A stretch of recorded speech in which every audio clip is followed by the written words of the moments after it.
One of the biggest movement faults that I see CrossFitters, particularly CrossFit women, make is not getting enough lumbar flexion when getting into a kipping motion or through movements like sit-ups.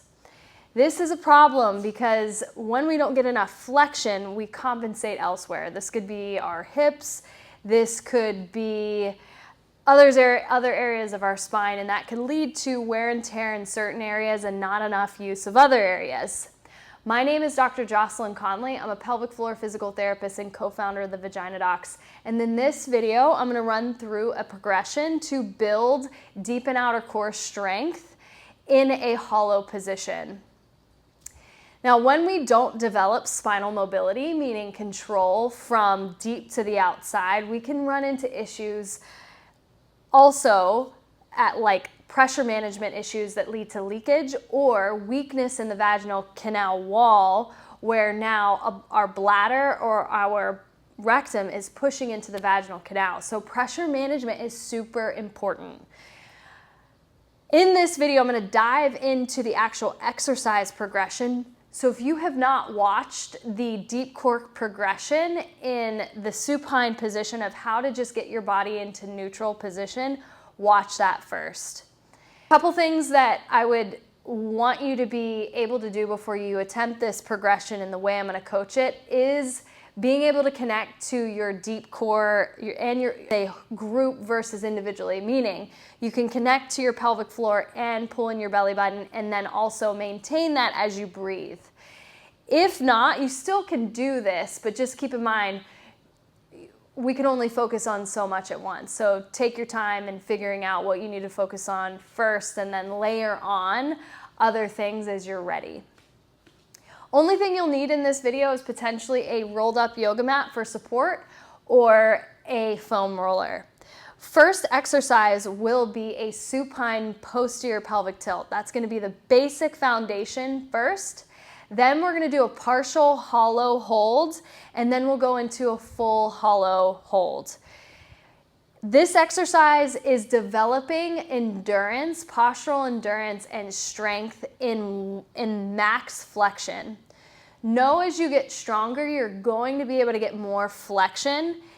It's okay if you don't get to full flexion, you'll get better if you practice. That being said, when we practice positional holds, it's really endurance, strength in that position. It doesn't necessarily carry over to mobility or actually controlling our spine in the right places during the movement. So I would say a progression to this is then moving more dynamically in and out of the position. That would be a different video. First, we'll begin laying on our back, legs out straight, and pay attention to how much space is beneath the ground and your lower back. First exercise or pose that we will be doing is the supine posterior pelvic tilt, which looks like this. I'm going to connect to my deep core to align my spine in neutral. Everyone's neutral is going to be a little bit different, but I still want to have a little bit of space between my back and the floor. Now, I need to go past neutral. So what I'll do is I'm going to connect to my beans more, pull them in, and I'm pulling my belly button in so that my spine starts to move towards the floor. And I'm going to keep pulling, and I'm going to keep pulling, and I'm actually going to close my ribs and my pelvis, or the space between them. And as I do this, my belly button is going in versus coning out, and the top of my abdomen is kind of soft versus really hard. There is a firmness, but there's also a softness. And then I'm going to let go. When I connect to those areas where I'm feeling this is all my abs, I'm not feeling this in my glutes. If you feel this in your glutes, you're using your glutes, and I don't want that because we need our glutes to stabilize our hips as opposed to fighting the abdominals for who's controlling the spine. So again, you're going to connect to the beans in the belly button to get to neutral, but then we have to go further, further, further, closing the gap between the ribs and the pelvis. From here, we just hold. We're holding, we're staying connected, and we're breathing. Now, to get a good breath, where we want to send our air is really into our ribs. So I'm gonna inhale, and I'm opening up the ribs, and then I exhale, and I'm maintaining my spinal position this whole time. So I can breathe, and I can hold this the whole time. If you feel like you lose your positioning when you breathe, just change the depth of your breath to one that you can control, but there should be an ease to it. There shouldn't be like a strain, like if I was talking like this and I wasn't really breathing. And then I'm gonna let go. If you cannot make any adjustments, you may need to have props, or you may need to have your hands underneath your butt like this, or a ab mat to help tilt your pelvis so that it's kind of like a scaling option so that you could actually connect into the position and train your body in that way. And that's totally fine. Other things to keep in mind, again, even though I want you to close your ribs and your pelvis, where you need to move first is the pelvis versus crunching your ribs down.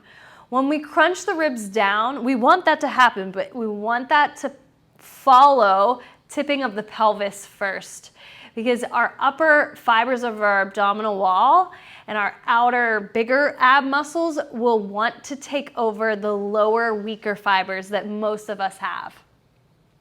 A way to progress this without going to the next exercise would be placing your hands in the actual hollow position and with the tilt. And we're just breathing in that pose for a set amount of time or reps, say a minute or 10 reps, and then we come out of it. If you feel that you're losing it, just reconnect, no big deal. The next progression will be a partial hollow. A partial hollow will be where we first get into the same position where we're tipping, we connect to neutral, then we pull to get as close, as far our spine is close to flesh against the floor, rounded into the floor, and then we're gonna lift one leg, and then we're gonna lift the other leg.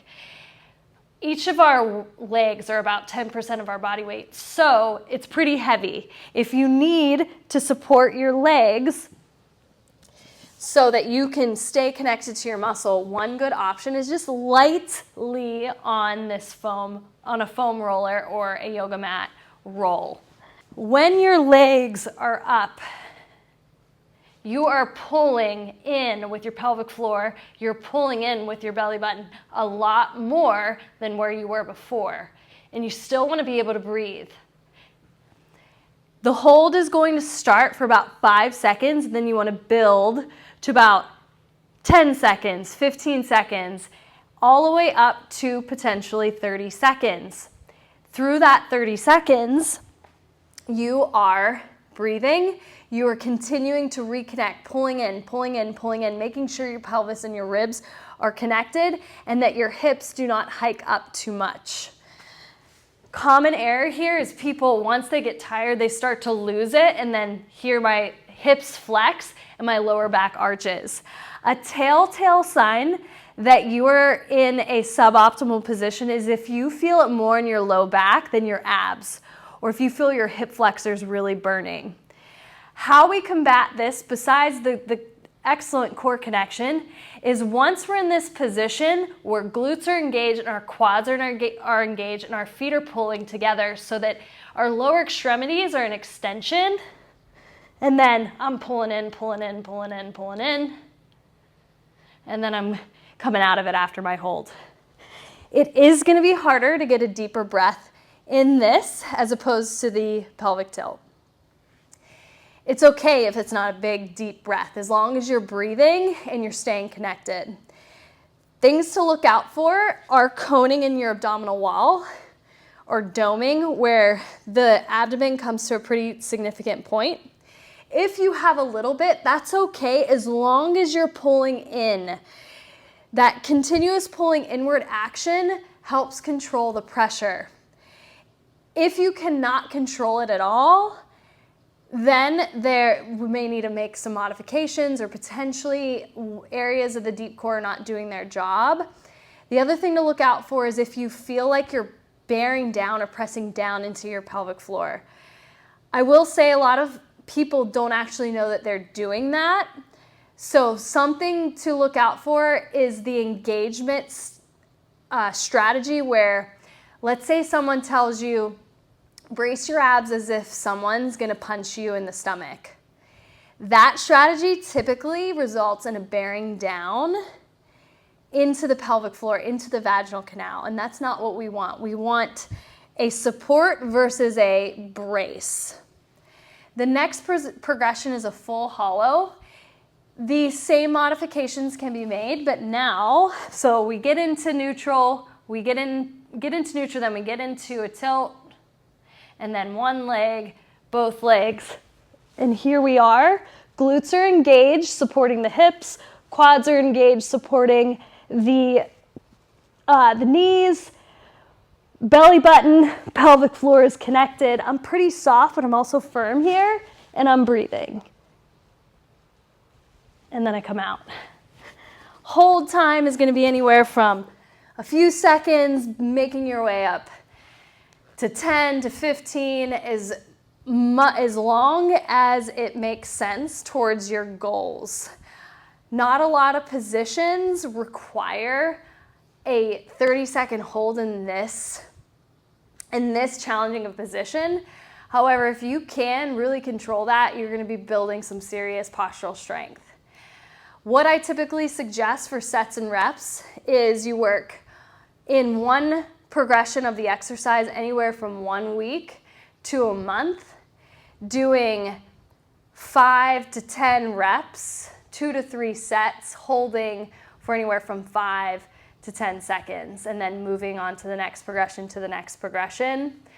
What your main focus is that pulling inward connection, and where it comes easiest, you should pay attention to that and then focus on what comes the hardest. But keep in mind, if you've never seen a pelvic floor physical therapist, this is an essential, this is a really helpful getting their feedback on where you should focus on is really helpful in making significant shifts in your training, especially if you battle issues like leakage or intermittent aches and pains in your low back and hip. 9 times out of 10, those are cleared up and cleaned up with figuring out where in your core system is underperforming and where is doing all the work. I know I covered a lot in this video, including impairments to look at. I talked about that second progression to look for coning. You're absolutely going to see that in the third progression if you're seeing it in the first, in the second, and the first.